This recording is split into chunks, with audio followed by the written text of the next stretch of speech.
The trouble began long before she spoke those bold words. It began on a hot September afternoon, when the wind carried dust across sagebrush flats like a warning of what was coming. The sun hit the town hard, burning the boards of the old storefronts and turning the main street into a river of shimmering heat. Horses stood restless at hitching posts, and every step raised a small cloud of powdery dirt.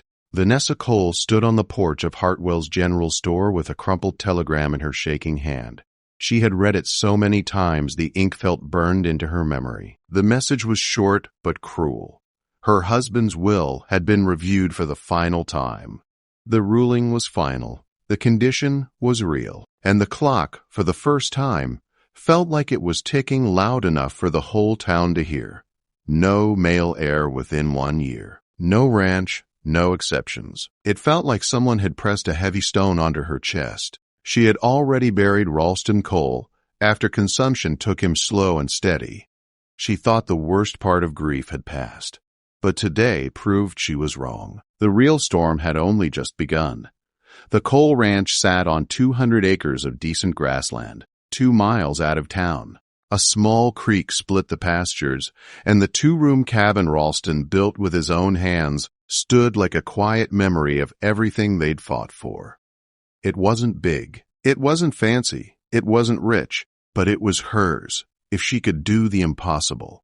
Find a way to produce a son without a husband. How in the world am I supposed to do that? She whispered to herself. Bootsteps clicked on the porch behind her. Thatcher Voss stepped into the light with a smile that never reached his eyes.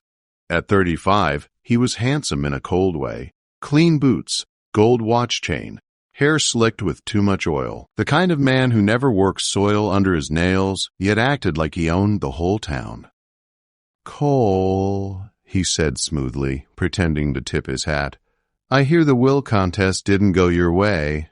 Vanessa didn't give him the satisfaction of a reaction. "You heard correctly. My father asked me to extend an offer," he continued. "A fair price for the ranch. Considering your situation, it might save you trouble. It's not for sale." He shrugged like he had all the time in the world. "Maybe not today, but next August comes quicker than you think. And folks talk, Mrs. Cole. They say you don't have many prospects." Heat rose in her face. He saw it. He enjoyed it. "Good day, Mr. Voss," she said, stepping off the porch. "I'll be waiting when you're ready to be reasonable." His voice followed her down the street like a shadow she couldn't shake. The ride home felt longer than usual. She stared across the dry grasslands, trying to push away a wave of fear. Ralston's brother back east had challenged the will the moment he smelled opportunity. The judge believed land should pass to a man, not a woman alone. So he added the cruelest condition of all: produce a male heir within a year. 7 months were already gone. Her nearest neighbor, Almeda Rowe, saw the storm on her face before Vanessa even spoke. Almeda was 42, twice widowed, sharp-tongued, and practical in ways that sometimes bordered on shocking. She was the sort of woman who could birth a calf, bury a husband, and bake a pie in the same day. "You look like someone slapped you with a wet boot," Almeda said behind her house. "What trouble found you now?" Vanessa told her everything. About the will, Thatcher, the impossible deadline. Almeda listened quietly, nodding along as she pinned a sheet to the line. When Vanessa finished, her friend didn't look shocked. She looked thoughtful. "So," Almeda said at last, "you need a baby boy in less than a year, or that Snake Voss gets your land." "That's what the judge said." Almeda put her hands on her hips. "Then stop worrying about a husband. You just need a man." Vanessa nearly dropped the laundry basket. A man? A healthy one. A quiet one. A willing one. "Doesn't have to be complicated, darling." Almeda grinned. "You think every child in this territory came from a wedding hymn? Please." Half the women in town were expecting before the preacher even finished the vows. "I could never." "Could and should are different things," Almeda said, folding a shirt. "Question is, you want your ranch or you want your pride?" Vanessa pressed her hands to her face. "This is madness. Madness is handing your land to Thatcher Voss on a silver platter." The next morning, the two women sat on Vanessa's porch, pretending to shell peas while actually studying every man who rode by on the road below. Almeida treated it like a cattle auction. Strength, health, personality, reputation. She judged it all. Crawford Boone, the blacksmith. Strong as an ox. Smelled like one, too. Sheriff Sutton Hale. Responsible, proper, maybe too proper. Bridger McCallan, the ranch hand. Quiet, shy, loyal, hardworking. Too young? Maybe not. More names followed. Some good. Some terrible, some hilarious. By the third day, half the town was whispering that the two widows were either starting a breeding program or selecting studs for some strange frontier experiment. The rumors spread faster than wildfire, but the truth was much simpler. Vanessa was desperate, scared, and running out of time. And she had no idea that the quiet cowboy repairing her fence posts every evening, the one who kept stealing shy glances when he thought she wasn't looking, would soon change everything in ways she never expected. Vanessa did not sleep that night. Every creak of the old cabin felt louder than usual. Every breath of wind carried the weight of a choice she didn't know how to make.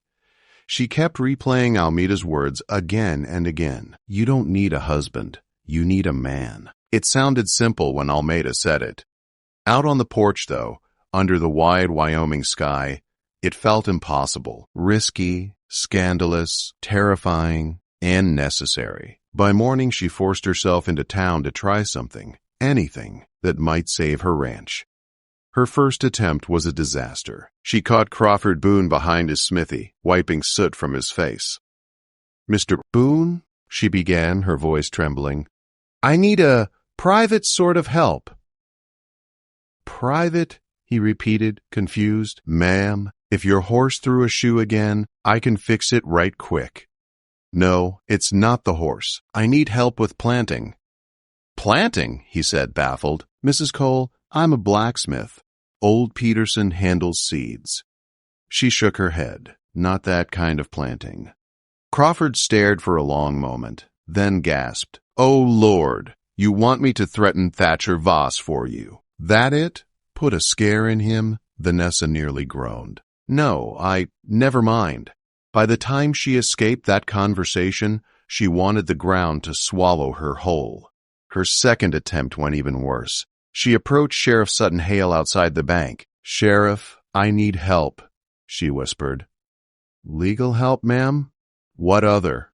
"I can look into the case again. Not legal, personal. The will requires a male heir." His eyebrows shot up so fast she thought they might fly off. "Ma'am," he said stiffly, "I think you should talk to Preacher Davidson." He backed away like she was holding a rabid weasel. Word traveled fast in a small town. By Wednesday morning, the whole territory whispered that Vanessa Cole was approaching every unmarried man with scandalous propositions. Wives clutched their husbands. Young men scattered like quail. Even the preacher's son, Foster Grady, ran into the hayloft and refused to come down when she walked into the barn. By evening, she slumped into a chair at Almeida's table, hiding her face in her hands. "This is hopeless." "Nonsense," Almeida said, slicing bread. "You're just asking the wrong men. I've asked half the town, and God bless you for not asking the other half. But listen to me." Almeida leaned close. "You need someone steady, quiet, loyal, someone who actually cares if you lose this ranch." "There is no such man." "There is," Almeida said simply, nodding toward the window. Bridger McCallan was crossing the yard outside, carrying 2 buckets of water from the well. He walked with that quiet confidence she'd seen 1,000 times. Strong, steady hands, a gentle way with horses. Kind eyes, a heart too shy to show itself. "He's practically a boy," Vanessa whispered. "He's 26. You're 28. That is not a boy. That is a man. A good one." Vanessa watched him set the buckets down and rub the back of his neck, a nervous habit he'd always had. Something warm tugged in her chest, something she tried to ignore. "He stayed on after Ralston died," Almeida said softly. "He didn't have to, but he stayed." Vanessa swallowed hard. That doesn't mean it means everything. The next afternoon, she found him in the barn, repairing worn harness leather. Dust shines floated in the sunlight around him. Horses shifted in their stalls. It was quiet, too quiet for what she needed to say. "Mr. Macklin?" she asked.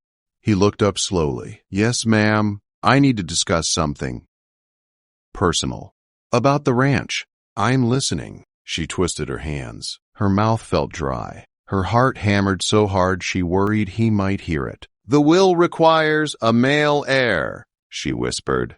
He nodded. "I've heard talk. I need a man to help me meet that requirement." She forced herself to continue. "Not a husband, not obligations, just help." Bridger didn't move, didn't speak. For a moment she feared he was shocked, like the others.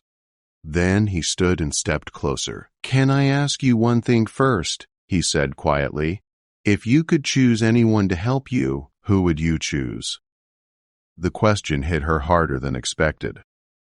"I want someone trustworthy," she said. "Someone who cares what happens to this ranch." "And to you?" he asked. She met his eyes. "Yes." Bridger took a breath like he was gathering courage he'd kept hidden for years. "Mrs. Carlton felt. Cole, Vanessa, I've cared about you since the day I was hired. I stayed because I wanted to, because you were here, because this ranch felt like home for the first time in my life." Her breath caught. He continued softly, "If you're asking me for help, there's nothing I wouldn't do for you." Something shifted in the air, something deep and real and frightening in the best way. "Are you sure?" she whispered. "I've never been more sure of anything." That night, while the stars glowed above Sagebrush Flats and the soft breeze moved through the cottonwoods, Vanessa realized she was no longer alone in the fight. Not against Thatcher, not against fear, not against time. For the first time since the will arrived, hope found its way into her chest. And she didn't know yet that Bridger wouldn't just help her save the ranch, he would change her life forever. The months that followed moved with a mix of fear, hope, and quiet determination.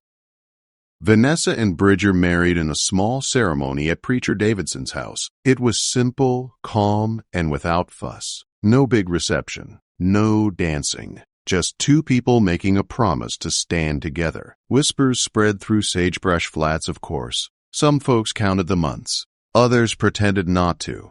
But most of the town soon grew tired of the gossip and focused on their own troubles. Life on the frontier was too hard to waste energy on someone else's business. By early summer, Vanessa was heavy with child. Bridger stayed close every day, doing chores, repairing fences, tending cattle, and checking on her every hour. He cooked when she couldn't stand long. He cleaned when her feet swelled. He carried her to bed when her back hurt too much to walk. And every night he held her hand as she drifted off to sleep. As July came to an end, the real worry set in. The legal deadline was August 15th. If the baby didn't arrive in time, Thatcher Voss would take everything. On July 30th, before the sun rose, the first pain hit. Vanessa gripped the edge of her bed and called out for Bridger. He was at her side instantly, wide-eyed and pale. "Almeida," he whispered. "I'll get her. Don't move." Within an hour, the house was full. Almeida moved with skill, giving sharp orders to Bridger, heating water, finding sheets, and keeping Vanessa focused. Dr. Craven arrived soon after, calm but firm. Outside, neighbors gathered. Word had spread quicker than wildfire. Men leaned against fences. Women whispered together. Everyone knew what was at stake. Inside, Vanessa fought through each wave of pain. She cried. She screamed. She told Bridger she couldn't do it. She begged for it to stop. But every time she faltered, he held her hand tighter. "I'm right here," he whispered. "You're not alone." Hours passed. The sun climbed high, then began to fall. By dawn the next day, Vanessa was drenched in sweat and barely had the strength to lift her head. "Just one more push," Dr. Craven said. "He's almost here." Bridger's hands held her shoulders as she gave everything she had left. Then the cry came. A loud, strong, healthy cry that filled the whole room. "It's a boy!" Almeida shouted from the doorway. Cheers exploded outside the house. Women hugged. Men threw their hats in the air. Even the sheriff wiped tears from his eyes. Bridger looked like he'd forgotten how to breathe. When they placed the tiny baby in his arms, he held him like he was holding the whole world. "Hello, son," he whispered. "Welcome home." Vanessa lay back on the pillows, exhausted but glowing.